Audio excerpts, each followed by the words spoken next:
యేసుక్రీస్తును గుర్చిన వార్త కృపాసత్య సంపూర్ణమైంది. ఎందుకంటే ఆయనే కృపాసత్య సంపూర్ణుడు కాబట్టి.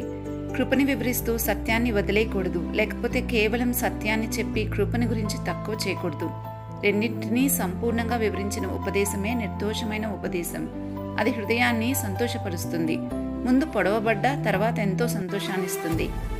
రెండు సంపూర్ణంగా లేకపోతే వట్టి సత్యాన్ని మాత్రమే ఉపదేశం చేస్తే ఎలా ఉంటుందంటే, ఆల్రెడీ పాపభారంతో ఉన్న వారిని ఇంకా భారాన్ని మోపి పంపినట్లుంటుంది. లేకపోతే వట్టి కృపను గురించే వివరిస్తే ఎంతో పాపంలో ఉన్నప్పటికీ కూడా మన వాగ్దానాలు, మన ఆశీర్వాదాలు మనం పొందుకోవచ్చులే అనుకుంటారు.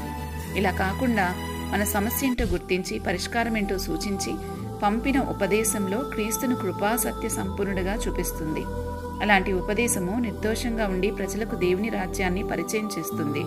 విశ్వాసులకైతే విశ్వాస పరిమాణాన్ని పెంచుతుంది.